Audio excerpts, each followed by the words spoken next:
अखिल भूमंडलीय सर्व शिरोमणि मुनि समाज के संस्थापक आदि मुनीश्वर योगेश्वर सद्गुरुदेव शिव मुनि महाराज की जय। उपस्थित मुनि वृंद, साधु सज्जन वृंद, संत वृंद, साधक वृंद, आध्यात्म ज्ञान के जिज्ञासुओं और प्रेमियों, सभी श्रोता वृंद, आप सभी को मेरा कोटिशः नमन, सप्रेम जय जय। तो आध्यात्मिक चर्चा चल रही है और हम लोग सद्गुरुदेव शिव मुनि महाराज रचित ग्रंथ आत्मबल, मनोबल और इच्छा शक्ति के अंतर्गत अध्याय 13 पर चर्चा कर रहे हैं। और यह चर्चा चल ही रही है तो एक मुनि जी प्रश्न पूछे हैं, है ना। आज हम लोग इस अध्याय अभी पूरा नहीं हुआ है, फिर भी इस प्रश्न का पहले उत्तर दे देते हैं। उन्होंने नम्र निवेदन किया है कि इस विषय पर आप अपना विचार रखिए और भेजिए, है ना। तो बहुत ही पेचीदा सवाल है। उन्होंने प्रश्न पूछा है, शादी ब्याह भाग्य और तकदीर से होती है या इच्छा शक्ति से। तो आज इसी पर अपना विचार हम रख रहे हैं, है ना। और आप भी अपने विचार रखेंगे, है ना। तो बहुत बड़ी बात है। खैर यहाँ तो हम ही बोल रहे हैं, लेकिन यदि सत्संग होता है सामने बैठ के तो हम लोग सब विचार परस्पर रखते हैं। पर अभी हम अपने विचार रख रहे हैं। सद्गुरुदेव शिव मुनि महाराज की जय। सद्गुरुदेव कहते हैं, ज्ञान में ही शक्ति है और आत्मज्ञान ही सबसे बड़ा ज्ञान है। अंधविश्वास छोड़कर अपने भीतर का शब्द सुनो, तुम्हारा सच्चा पथ प्रदर्शक तुम्हारे भीतर वर्तमान है। तो मुनि समाज तो इसी पर खड़ी है ना। अंतरात्मा की आवाज सुननी चाहिए, लेकिन अंतरात्मा की आवाज सुनने के लिए बहुत वीरता की जरूरत पड़ती है ना। वीरता, धीरता, गंभीरता, सहिष्णुता, है ना। सब कुछ होना चाहिए। इसके लिए योगाभ्यास करना पड़ता है। चक्रभेदन साधन सद्गुरुदेव जो बतलाए हैं, इस चक्रभेदन को करने से अष्टांग योग का पालन करने में सफलता मिलती है ना। अष्टांग योग में क्या होते हैं? यम, नियम, आसन, प्राणायाम, प्रत्याहार, धारणा, ध्यान और समाधि। सोचिए, एक योगी है जो साधक है तो यम का तो पालन उसको करना ही है। तो नित्य चक्रभेदन करने से हृदय में अपने आप ऐसी प्रवृत्ति उत्पन्न होने लगती है कि पहला तो यम के अंदर में अहिंसा है। ईर्षा, द्वेष, छल, प्रपंच, कपट, ऐसी दुर्नीति, दुर्व्यवहार, दुर्विचार आपसे आप दूर होने लगते हैं। हृदय में आनंद भर जाता है ना। प्रेम से लबालब हो जाएंगे आप। और ईर्षा, द्वेष, छल, प्रपंच होगा ही नहीं। कपट, ऐसी भावनाएं दूर निकल जाती हैं। और सत्य जो है, आप आत्मा ही सत्य है, इसको अच्छी तरह समझ जाएंगे। और आत्मा की ही कल्पना है। ईश्वर और स्वर्ग नरक और पाप पुण्य सब आत्मा की कल्पना है ना। और मनुष्यों ने बनाए हुए हैं सारे नियम। आप इस गहराई को समझ जाएंगे जब, है ना। सारे नियम मनुष्यों के बनाए हुए हैं, जितने प्रकार के नियम हैं इस विश्व में, इस ब्रह्मांड में। लेकिन एक नियम सर्वश्रेष्ठ है, शादी विवाह। इसको सभी बहुत श्रेष्ठ और आदर्श समझते हैं और बहुत आदर से और बहुत पुण्यात्मा की तरह ही उनको सभी श्रद्धा करते हैं। यदि कोई विवाह कर ले उसके लाखों गुनाह माफ हो जाते हैं, है ना। यदि कोई शादी कर ले उसके लाखों गुनाह माफ हो जाते हैं। और विवाह हो जाने पर अपने भारत देश में तो अगर सनातन धर्म के हैं तो शादी विवाह हो जाने पर जो भी लड़का शादी करता है तो उसके नाम के आगे श्री लिख दिया जाता है। शादी के बाद श्री लिखते हैं, श्री, श्रीमान लिखते हैं ना। और विवाह के बाद लड़की अपनी नाम के साथ देवी लिख सकती है ना। ऐसी बात आ जाती है। यदि एक भगवान है तो एक भगवती है, एक नारायण है तो एक लक्ष्मी है ना। और इस तरह से भगवान का रूप आ जाता है विवाह कर लेने पर। और उसको सब आदर्श व्यक्तित्व के साथ उसको उच्च आसन देते हैं। ये बहुत बड़ी शक्ति है। तो शादी विवाह तो भूमंडल में अपने अपने नीति नियम के साथ हो रहे हैं, है ना। सबके अपने अपने तरीके से, रीति रिवाज से होते रहते हैं। युगों युगांतर से हो रहा है। कभी स्वयंवर हुआ करता था, कभी तो राजा महाराजा युद्ध करके ले आते थे और अभी भी ऐसा होता है, कभी कभी कोई अपनी इच्छा से शादी विवाह कर लेते हैं, कभी कोई जबरदस्ती किसी को शादी कर लेते हैं, तरह तरह की बातें हैं। इसके बावजूद भी यहाँ एक नियम है, माता पिता की इच्छाओं के अनुरूप बालक अगर बचपन से संस्कार से बड़ा होता है तो माँ बाप की इच्छा अनुसार विवाह कर लेता है। ये तपोभूमि है, ऐसा महसूस होता है अपने आप में। यह विश्व भूमंडल जहाँ पर आप खड़े हैं, यह तपोभूमि ही है सचमुच में, है ना। यहाँ हम लोग सीखने के लिए ही आते हैं, तपस्या करने के लिए ही आते हैं। अगर माँ बाप बचपन से संस्कार देते हैं तो हम लोग माँ बाप के विरुद्ध में कभी नहीं चलते। और शादी विवाह जब कर लेते हैं तो जीवन को एक तपस्या की तरह जीते हैं, है ना। जीवन भी धन्य हो जाता है। लेकिन सबके बस की बात नहीं है। जो तपस्वी होते हैं, जो आदर्श व्यक्तित्व से युक्त होते हैं, उसके लिए कोई भी कठिन नहीं है, कोई भी कार्य कठिन नहीं है। लेकिन यदि संस्कार उत्तम न हो, जीवन में अनेक बाधाएं आएंगी, है ना। इसलिए वास्तव में तो बचपन से बच्चों को उच्च संस्कार दिया जाना चाहिए। और यदि शादी विवाह नहीं हो रहा है, मुनि जी का प्रश्न है कि बहुत से लोग विवाह नहीं किए, इसका मतलब क्या उनका तकदीर के कारण या उनकी इच्छा? तो हम उनकी इच्छा है कि उनकी तकदीर, वो तो हम नहीं कह सकेंगे। हमने कहा लेकिन आप ये बतलाइए, कम से कम एक प्रवचन डाल दीजिए, है ना। तो हम इसलिए डाल रहे हैं। तो मेरे कहने का मतलब है शादी विवाह इतना आसान नहीं है। इसलिए पहले ऋषि मुनि लोग बच्चों को खूब शिक्षा देते थे शादी विवाह से पहले, है ना।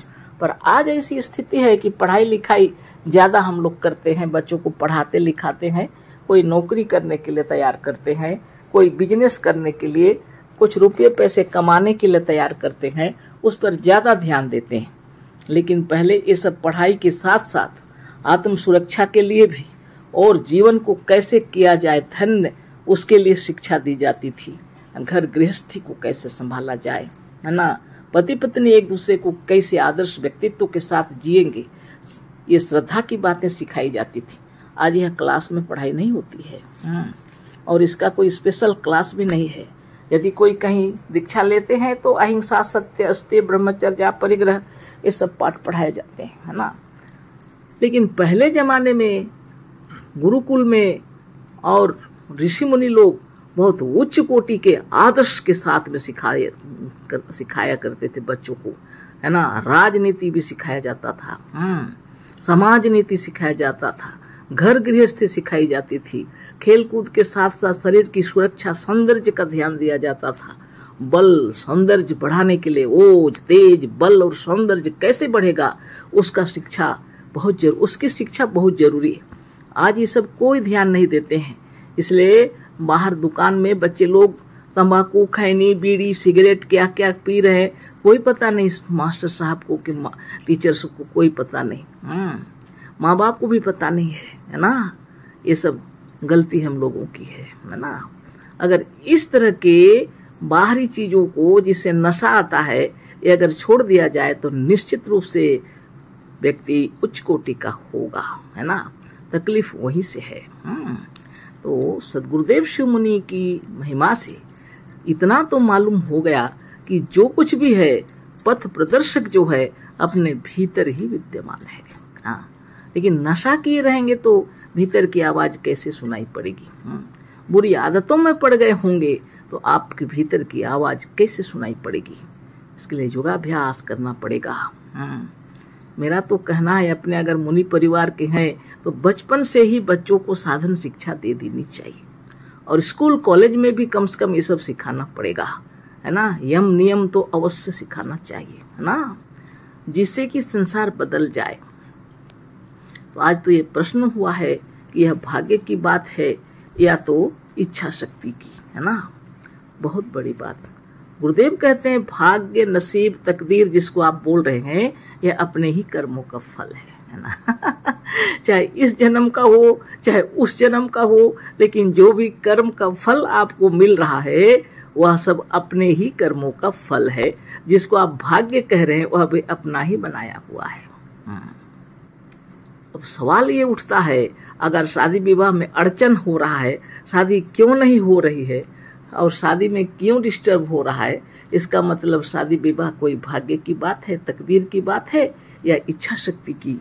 वो हमसे फोन में बहुत सारी बातें किए थे, इसीलिए हम आपसे बतला रहे हैं, आपको बतला रहे हैं ना। बड़ी विचित्र है, कितने लोगों का नाम भी लिया उन्होंने हम किसी का नाम नहीं ले रहे हैं ना। वो लोग विवाह क्यों नहीं किया, क्या उनके भाग्य की बात थी या उनकी इच्छा शक्ति, है ना।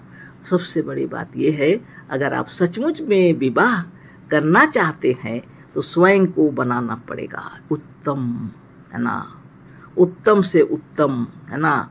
रुपये, पैसे, धन दौलत सबसे श्रेष्ठ समझकर आजकल उसके पीछे पागलपन छा गया, लेकिन चरित्र को उच्च से उच्च कोटि का बनाना चाहिए, इस पर ध्यान रखना पड़ेगा। बहुत कम लोग हैं जो इस पर ध्यान देते हैं, है ना।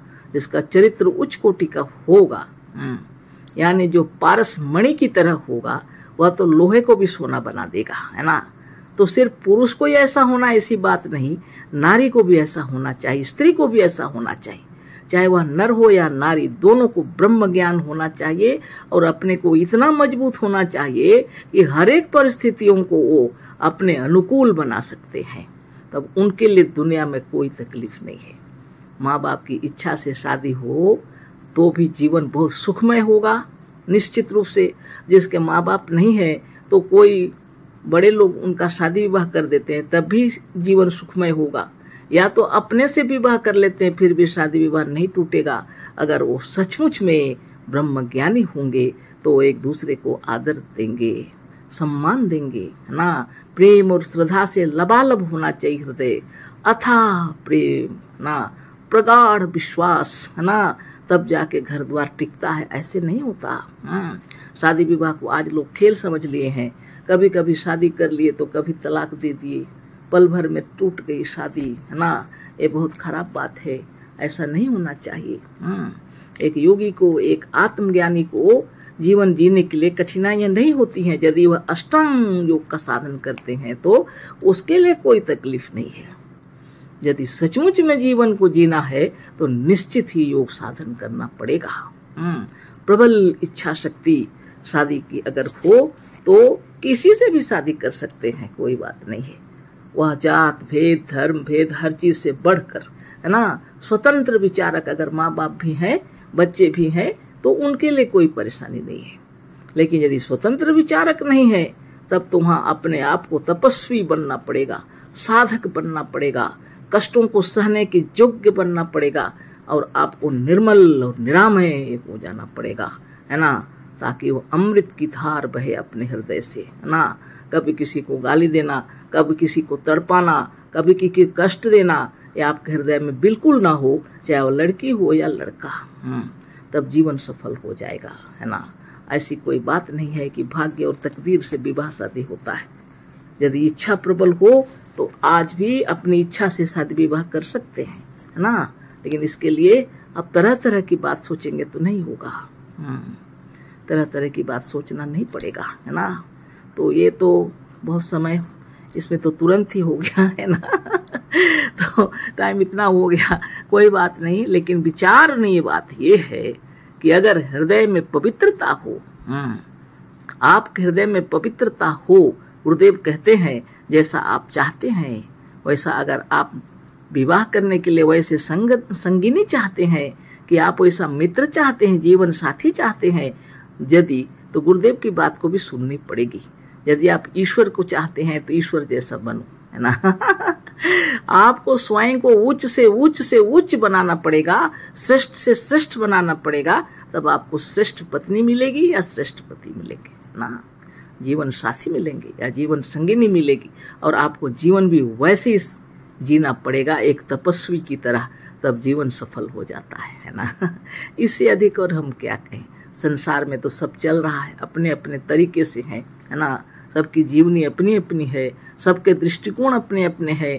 और मेरे पिताजी कहते थे, जो अपनी बुद्धि के अनुसार जैसा समझता है वैसा ही चलता है। इस बात को अगर आप हृदय में विचार कर लें तो सबको क्षमा कर देंगे आप, है ना। क्योंकि उसके बुद्धि के अंदर में उतना ही दिखाई पड़ता है और उतना ही हिसाब से वो कार्य करता है। आप अपनी बुद्धि के हिसाब से जितना समझते हैं आप उतने ही हिसाब से कार्य करते हैं। अपने बुद्धि और विवेक को बढ़ाने के लिए योग साधन करना पड़ेगा। योग साधन करते करते बुद्धि और विवेक बढ़ जाते हैं और संसार क्षेत्र में कैसा रहना चाहिए एक ज्ञान उत्पन्न हो जाता है। इसको किसी से पूछना नहीं पड़ेगा, वो अपने अंतरात्मा से ही आएगी। इसलिए गुरुदेव कहते हैं ज्ञान में ही शक्ति है और आत्मज्ञान ही सबसे बड़ा ज्ञान है। अंधविश्वास छोड़कर अपने भीतर का शब्द सुनो, तुम्हारा सच्चा पथ प्रदर्शक तुम्हारे भीतर वर्तमान है ना। संसार के हर प्रश्न का उत्तर इसी में है ना। नित्य योगाभ्यास कीजिए, आनंद से रहिए, संसार का कोई कष्ट नहीं है ना। कष्ट तो गुरुदेव बोलते हम लोगों ने बनाए हुए, जैसे मिर्च मसाला डाल के भोजन बनाया जाता है ना। नमकीन मसाला सब कुछ मीठा हर चीज हम लोग बनाते हैं, उसी प्रकार जीवन भी है ना। आप चाहें तो जीवन को सुंदर और सुखमय बना सकते हैं, आपके ऊपर निर्भर करता है। कुछ लोग अकारण ही युद्ध करते हैं, कुछ लोग अकारण ही किसी को परेशान करते हैं। ये अकारण किसी को कष्ट देने की अपेक्षा आपके अगर ऐसा विचार उत्पन्न हो जाए कि किसी को कष्ट कभी देना ही नहीं है, किसी के तकलीफों का अगर आप समझने लगे, किसी के कष्टों को पीड़ाओं को समझने लगे तो आप सर्वश्रेष्ठ हैं है ना। आज इतना ही, फिर इतना ही प्रश्न का उत्तर है ऐसा नहीं है, ये सारा जीवन पड़ा हुआ है ना। नित्य योगाभ्यास करके स्वयं को योग्य से योग्य बनाना है, स्वरूपस्थ होके अपने आसन में विराजमान हो जाइए है ना तस्य रोगो न जरा न मृत्यु प्राप्त योगाग्निमयम शरीरम तो है ही, स्वयं यह भी है कि आप साक्षात ईश्वर हैं, भाग्य विधाता हैं, सारे भाग्य अपने बनाए हुए हैं। आप दृढ़ संकल्प के साथ आगे निकलिए, आपकी समस्त इच्छाएं पूरी हो जाएं। और आज इतना ही बातें करते हैं। अशेष धन्यवाद, कोटिशः नमन, सप्रेम जय जीव। सद्गुरुदेव शिव मुनि महाराज की जय।